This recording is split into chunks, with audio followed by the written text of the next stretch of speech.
కావాలనే మీ కలను నెరవేర్చుకోండి. సంప్రదించండి హెగ్డే ఫెర్టిలిటీ, హైదరాబాద్, తెలంగాణ. రైట్. మీ పింపుల్స్‌కి సంబంధించి కొన్ని ఇంపార్టెంట్ థింగ్స్ చెప్పడానికి మన ముందు డెర్మటాలజిస్ట్ డాక్టర్ విజయశ్రీ ఉన్నారు. మేడంని అడిగి డీటెయిల్స్ తెలుసుకుందాం. నమస్తే మేడం, ఎలా ఉన్నారు? నమస్కారం అండి. మేడం, ఈ పింపుల్స్ అనేవి పాపప్ అవ్వడం అనేది ఇది నార్మలేనా, లేకపోతే అది ఏదైనా ఇష్యూ అన్నట్టు అంటారా ఫేస్‌కి? ఓకే. పింపుల్స్ రావడం అనేది మనకి కొంతమందిలో జరుగుతూ ఉంటుంది. అంటే చాలా కామన్‌గా చూసే కండిషన్ ఇది. It's a chronic inflammatory disorder of oil glands అండి. ఓకే. ఇక్కడ మనకి స్కిన్ పైన ఉన్న పోర్స్ అనేవి బ్లాక్ అవ్వడం వల్ల మనకి ఆ పోర్స్ ఎలా బ్లాక్ అవుతాయంటే excessive oil secretion and dead cells కలిసి ఆ పోర్స్ బ్లాక్ అయినప్పుడు మనకి బ్లాక్ హెడ్స్, వైట్ హెడ్స్ అన్నీ వస్తూ ఉంటాయి. సో అక్కడ మనకి లోపల ఆయిల్ అంతా అక్యుములేట్ అయ్యి మనకి బ్యాక్టీరియా వచ్చి చేరి మనకి level 2 pimples like grade 2 pimples అని చెప్పేసి చిన్న చిన్న రెడ్ కుర్పులు లాంటివి వస్తాయి. అది అలాగే ఆ ప్రాసెస్ కంటిన్యూ అయితే ఇన్ఫ్లమేటరీ సెల్స్ ఇంకా అక్యుములేట్ అయిపోయి గడ్డల్లాగా నాడ్యూల్స్ వచ్చి పక్కన ఉన్న ఆయిల్ గ్లాండ్స్ పింపుల్స్ అన్నీ కలిసిపోయి మనకి సిస్టల్ లాగా కూడా ఫామ్ అవుతాయి. ఓకే. అంటే మ్యామ్, కొంతమందికి కంప్లీట్ ఆయిల్ స్కిన్నే ఉంటుంది కదా, మరి వాళ్ళకి కూడా ఈ ఎఫెక్ట్ వచ్చే ఛాన్స్ ఉంటుంది కదా, మరి వాళ్ళకి ఎలాగా? అంటే ఆయిల్ స్కిన్ ఉన్న ప్రతి ఒక్కరికి ఖచ్చితంగా పింపుల్స్ రావాలని ఏం లేదు. వాళ్ళకి టెండెన్సీ కూడా ఉంటుంది. కొద్దిమందికి జెనెటిక్ టెండెన్సీ ఉంటుంది. ఆ టెండెన్సీ ఉన్న వాళ్ళకి ఆయిల్ స్కిన్, ఆ తర్వాత జంక్ ఫుడ్, స్ట్రెస్, తర్వాత పీసీఓడి ఫీమేల్స్లో అయితే, తర్వాత కొన్ని రకాల మెడిసిన్స్, తర్వాత like excessive sun exposure, friction, ఇలా రకరకాల అన్నీ కూడా ట్రిగ్గర్స్ లాగా యాక్ట్ చేస్తాయి అన్నమాట. మరి ఈ పింపుల్స్ వచ్చే వాళ్ళు ఫస్ట్ వాళ్ళు తీసుకోవాల్సిన జాగ్రత్తలు ఏమంటారు? అది ఒక కైండ్ ఆఫ్ మీరు హెల్త్ ఇష్యూ అనే చెప్తున్నారు కాబట్టి వాళ్ళు ఎటువంటి జాగ్రత్తలు తీసుకోవాలి తగ్గడానికి? మనకి ఓన్లీ ఆయిలీ ఫేస్ ఉంది, మనకి పింపుల్స్ పెద్దగా ఏమీ రావట్లేదు అంటే ప్రివెన్షన్ సేక్గా మనం ఏం చేస్తామంటే oil control face washes suggest చేస్తామన్నమాట. Like salicylic acid or benzoyl peroxide based face washes use చేయడము, రెగ్యులర్గా sunscreen like gel based సన్ స్క్రీన్స్ని, థిన్ మాయిశ్చరైజర్స్ని అంటే like water based non comedogenic అనే మాయిశ్చరైజర్స్ని సజెస్ట్ చేయడం జరుగుతూ ఉంటుంది. ఒకవేళ 1 or 2 పింపుల్స్ వచ్చాయి, వాటంతలో అవే తగ్గిపోతున్నాయి వితౌట్ లీవింగ్ ఎనీ మార్క్స్ అంటే పెద్దగా చేయాల్సిన అవసరం ఏమీ లేదు. Without leaving any marks or scars అయితే 1 or 2 అకేషనల్గా వస్తున్నాయి అని అంటే పెద్దగా మనకి ఈ రొటీన్ స్కిన్ కేర్ సరిపోతుంది.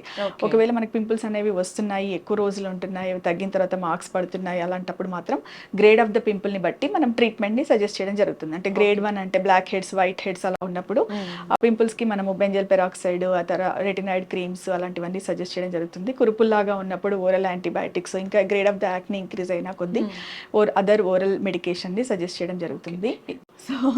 సో పింపుల్స్ అనేవి మనకి వచ్చినప్పుడు మనం తీసుకోవాల్సిన జాగ్రత్తలు ఏంటి అంటే మన స్కిన్కి సరిపడా సన్ స్క్రీన్, మాయిశ్చరైజర్, క్లెన్సర్ని సెలెక్ట్ చేసుకోవడము, తర్వాత పింపుల్స్ని అసలు టచ్ చేయకూడదు అనమాట. ఫ్రీక్వెంట్గా టచ్ చేయడం ఒకటి, ఫ్రీక్వెంట్గా ఫేస్ వాష్ చేస్తారు. ఆయిలీ స్కిన్ ఉంది కదా అని చెప్పేసి రిపీటెడ్గా ఫేస్ వాష్లు అయితే చేయకూడదు. 2 times including bath and maximum 3 times if it required. So రిపీటెడ్గా ఫేస్ వాష్ చేసినప్పుడు కూడా మనకి ఆయిల్ మన ఫేస్ అనేది డీహైడ్రేషన్కి గురై ఎక్కువగా ఆయిల్ పంప్ అవుతుంది. దానివల్ల మీకు ఆయిలీనెస్ ఎక్కువైపోయి you will get again acne breakouts. అంటే మనం క్లీన్గా ఉండడానికి ట్రై చేస్తూ రిపీటెడ్గా, కొంతమంది గంటకు ఒకసారి కడుగుతున్నా కూడా నాకు ఆయిల్ వస్తుంది అని చెప్తుంటారు. సో అది కరెక్ట్ కాదనమాట. అంటే ఎక్కువసార్లు ఫేస్ వాష్ చేయకుండా ఉండడము, తర్వాత వచ్చిన పింపుల్స్ని ఏంటంటే వాళ్ళు తీసేస్తారనమాట చేత్తో, దాన్ని చిదిమేస్తూ ఉంటారనమాట.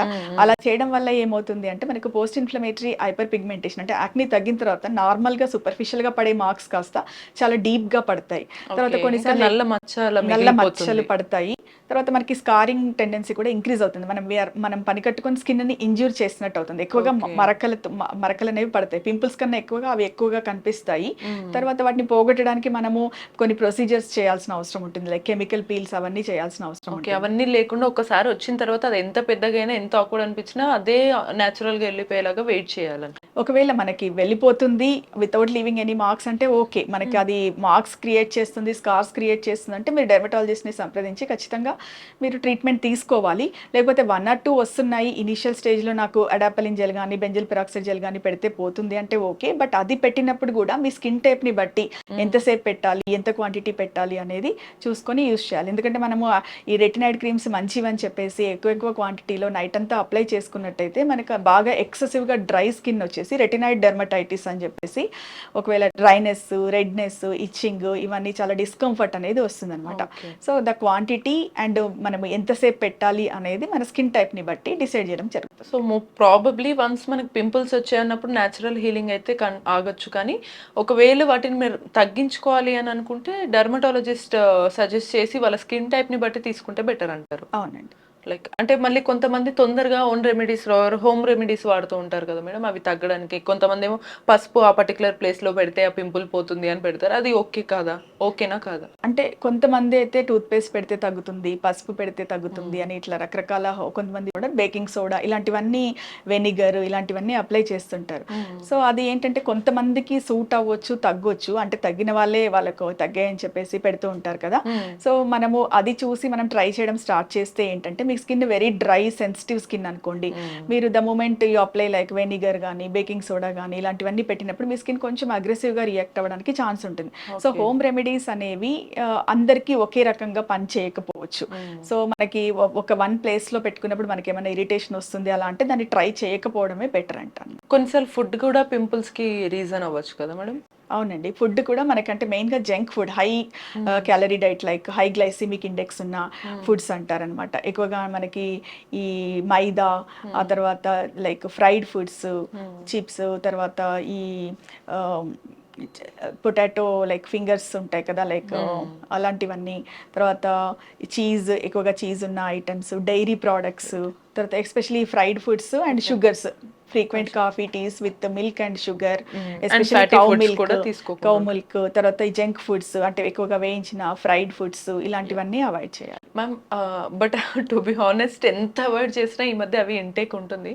బట్ ఇన్ రెగ్యులర్ డే లైఫ్లో, లైఫ్ స్టైల్లో ఎనీ లైక్ జ్యూసెస్ కానీ ఏమన్నా సజెస్ట్ చేస్తారా ఈ పింపుల్స్, ఈ పర్టికులర్ కైండ్ ఆఫ్ ఇష్యూ కోసం అని చెప్పి? అంటే basically any kind of thing, like most of the time, especially for the pimples, so avoiding junk food, fried foods and mainly the dairy products avanni avoid చేస్తూ, అంటే మీరు curd అవన్నీ తీసుకోవచ్చు, especially మన కౌ మిల్క్, తర్వాత వాటితో వచ్చిన products, sweets, ice creams, chocolates, అంటే dark chocolate is okay to some extent. So ఇలాంటివన్నీ అవాయిడ్ చేస్తూ, తర్వాత వచ్చేసి ఎక్కువగా మనకి ఫ్రెష్ ఫ్రూట్స్ అండ్ వెజిటేబుల్స్, అంటే మీరు జ్యూస్ లాగా తీసుకుంటారా లేకపోతే డైరెక్ట్గా కన్జ్యూమ్ చేయడం అనేది బెటర్ యాక్చువల్లీ. ఫ్రూట్స్ అవన్నీ we will get fibre also. So fruit juice చేసినప్పుడు దాంట్లో మళ్ళీ షుగర్ యాడ్ చేయకూడదు. So sugar, without sugar you can have like fruit juices. ఈ మధ్య ఏబిసి అని చెప్పేసి ఇవన్నీ జ్యూసెస్ తాగుతున్నారు కదా, బీట్రూట్, క్యారెట్, ఆమ్లా ఇలాంటివన్నీ. సో అవన్నీ కూడా లైక్ మీకు అవసరమైన క్వాంటిటీలో అవి హెల్ప్ చేస్తాయి మీకు. So fresh fruits and vegetables, seasonal fruits, seasonal vegetables అన్ని, especially green leafy vegetables, sprouts, ఇవన్నీ కూడా మనకి యాంటీ ఆక్సిడెంట్ రిచ్ ఫుడ్స్ని కన్జ్యూమ్ చేయడం అనేది మనకి నాట్ ఓన్లీ ఫర్ ద యాక్ని, ఫర్ ద గ్లోయింగ్ స్కిన్కి కూడా మనకి హెల్ప్ చేస్తుంది. Right, okay. సో ప్రాబబ్లీ మనకి పింపుల్స్ ఎందుకు వస్తున్నాయి, మన స్కిన్ టైప్ ఏంటి, దీన్ని బట్టి ఒక సొల్యూషన్ అనేది తీసుకొని వాటిని క్యూర్ చేసుకోవాలి. కానీ ఓన్ రెమెడీస్ ట్రై చేస్తే అవి ఇంకా మచ్చల్లాగా మారే ఛాన్సెస్ అయితే ఉంటాయి. మనకి ఇటువంటి మరిన్ని ఇన్ఫర్మేషన్స్ కోసం కీప్ వాచింగ్ ఐ డ్రీమ్.